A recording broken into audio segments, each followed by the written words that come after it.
The Good Samaritan Strikes Again. You probably heard about the fellow who rescued a person in distress and then vanished without even leaving his name. Who was that heroic and modest guy, bystanders asked. It was me. Returning from an ice fishing trip a few years ago, I got caught in a blizzard at the top of a mountain pass. As I crept along through the blinding swirls of snow, a panel truck passed me. I decided to follow it, on the assumption that the driver obviously knew where the road was. Presently, the driver smashed into a road divider, thereby ruining my perfectly good assumption, not to mention his truck. The truck bounced 10 feet into the air and plopped back to the road. This was the kind of emergency for which years of experience had prepared me. I stopped and calmly sized up the situation. This, by the way, is a good approach to emergencies because it allows time for someone else to show up who might be even more of a take-charge guy than you are. But there wasn't another vehicle in sight. Despite an old war wound that causes my knees to buckle during moments of crisis, I crossed the road and peeked in a broken window of the crumpled and steaming vehicle. The dark interior of the car appeared unoccupied, but I spoke into it anyway. How you doing? A stupid question is often the best kind in a crisis situation. Fine, buddy, a voice croaked. I really like it here in the glove compartment. As my eyes adjusted to the dim light, I ascertained that the victim wasn't actually in the glove compartment, but pretty well compressed under the dashboard. I knew better than to move an accident victim and thereby cause him further injury. Still, I thought I should do something. But what? The victim and I stared silently at each other, he from under the dashboard and I through the broken window. Maybe he would be comforted by some light conversation, I thought. So, some storm we're having, huh? I tried. I really don't feel up to light conversation at the moment. Yeah, right. Okay, then. Maybe I better have a look under the hood, I said. Great, croaked the victim. Go, look under the hood. The hood was on the other side of the highway. I went over and looked under it. Nothing. Well, I could never tell anything from looking under a hood anyway, but that's what my friends always say. Let's have a look under the hood. It sounds good. I walked back and looked in the engine compartment, then went back to the window. Looks like you're gonna need a little front-end work, I said. You're telling me, the victim croaked. My truck's gonna need some, too. Suddenly, I thought of something actually to do. Wait here, I said. I'll be right back. No hurry, he croaked.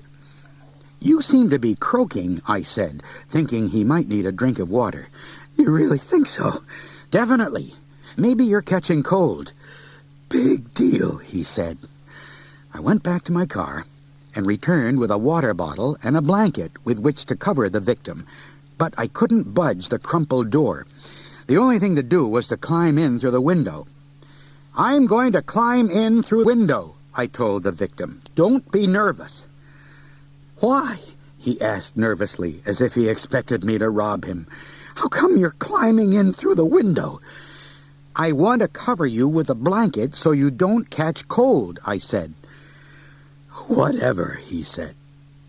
I brushed away the remaining shards of glass and slithered in through the window. It was so dark and cramped inside that I couldn't see what I was doing. I tried to feel along the victim's body so I could tuck the blanket in around him. My hand touched something wet and mushy. I gasped and jerked away. It's okay, the victim said, obviously attempting to comfort me. It's really nothing. You call that nothing? I said. You're all wet and mushy. Well, not exactly nothing. It's just a squished banana. Oh, I said. Gave me a bit of a start. Yeah, me too, when I first noticed it. Actually, I wouldn't feel all that bad if you didn't have your knee in my groin. Oh, sorry, I said. I'll just tuck this blanket around you until the ambulance comes. And now I'll pour a little water into your mouth. Oh, that's my ear, you fool. Strange place for an ear. Maybe you could just let me croak in peace. How about that? He made a muffled sound. There, I've got you covered from the tips of your toes to the top of your head. That should keep you nice and cozy until the ambulance comes. Hey, no problem.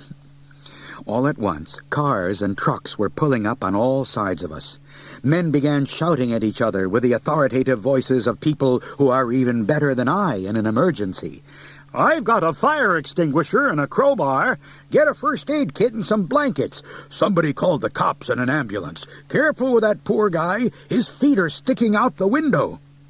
Hands grabbed my legs and tugged me through the window. Keep him straight, no bending. Watch his arms and head, somebody said. Stop, I cried. I'm not hurt. Don't try to talk, pal. You're a lushy in front. Banana, it's just squished banana. They laid me on a blanket. I struggled to get up, but was pushed back down. Don't move. You may have internal injuries. No, you don't understand. See, I was just driving my car and... Could be some head injuries, somebody said. His face is messed up pretty bad. My face is not messed up, I shouted. Don't worry, pal. Plastic surgeons can fix you up better than new. Just take it easy. Don't try to talk. Here comes a cop and an ambulance. Somebody shouted over the wails of the ambulance and police car. Anybody else in the wreck? No, just a rumpled blanket and some junk under the dash. Here comes the wrecker. Fortunately, the folks at the wrecking yard found the true victim under the dashboard and rushed him off to a hospital. He was released the next day, hardly the worse for wear. I heard he kept asking the identity of the Good Samaritan who covered him with a blanket, but no one knew. Once again, the helpful stranger vanished without so much as leaving his name. I think it's better that way. I really do.